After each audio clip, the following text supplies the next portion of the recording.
مجاہد بریلوی صاحب نے مجھے جوائن کیا ہے.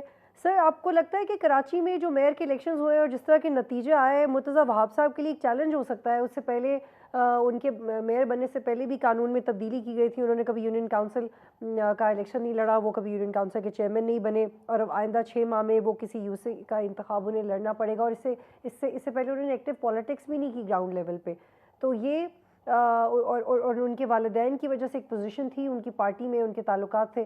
لیکن سر آپ کو لگتا ہے کہ یہ چیز اب چبھے گی جماعت اسلامی کو, اور یہ ایک ایسی چیز ہے جو کہ نظریاتی کارکن یا پھر وہ لوگ جو گراؤنڈ پہ بہت زیادہ کام کر چکے ہیں ان کے ساتھ تھوڑی زیادتی ہوئی ہے؟ مجاہد بریلوی صاحب. بات نہیں ہے تو آپ جس طرح کہہ رہی ہیں بالکل, اور وجہ یہ ہے کہ آئینی اور قانونی طور پر جیسے کوئی حرج نہیں ہے کہ آنے الیکٹڈ لوگ جو ہیں وہ پرائم منسٹر بھی بن سکتے ہیں, وزیر اعظم ہیں, چیئرمین بھی ہو سکتے ہیں, یہ لاز میں کوئی نہیں تھا. بعد میں وہ الیکٹ کرا دیں اپنے کو, وہ ایک الگ چیز ہے.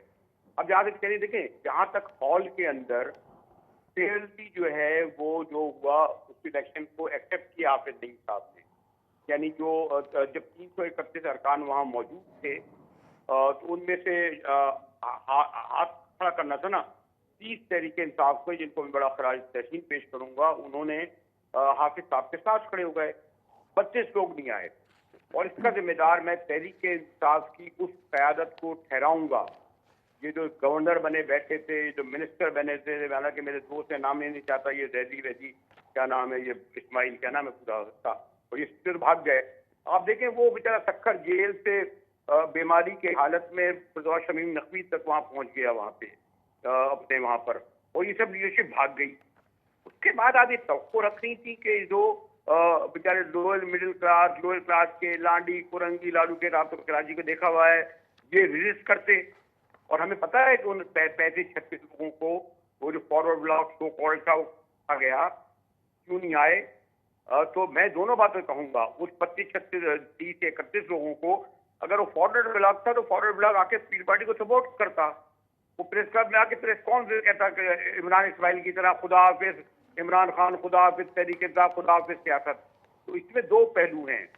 الیکشن از فیئر, پر جو اگر آپ ٹیکٹکس کی بات کہیں گے تو وہی سب استعمال ہو رہے ہیں جو ٹانگا مانگا کے زمانے سے ہو رہے تھے. اور زیادہ ذمہ دار میں تحریک انصاف کو ٹھہراؤں گا بطول کہ ان کی لیڈرشپ کو, جو پچھلے 4 سال سے بلکہ اس سے پہلے یہ جو گورنر ہوا کرتے تھے, وہ لوگ جس طرح سمراٹ کپتان کے ساتھ ڈوبتے رہے, اس کے بعد یہ کس طرح چھوڑ کے بھاگے, یعنی ڈٹائی کے ساتھ, اتنی بے شرمی کے ساتھ آگے کہہ رہے ہیں. وہ جو کہہ رہا تھا میں گولی میرے کان پہ مارو گے تو میں پھر چھوڑوں گا, عمران خان چھوڑے گا تو کرے گا, یہ بھاگ گئے. Why you are expecting these poor lower middle class councillor U C کے جناب وہ نہیں آئے, کیسے آتے؟ اور میں اسی لیے کہہ رہا تھا کہ الیکشن اس طرح سے فیئر فری ہوئے کہ سادہ فیڈر جیتے ہیں. وہ لوگ جو نہیں آئے وہ ہمیں پہلے سے کہ آپ کو نہیں آئیں گے.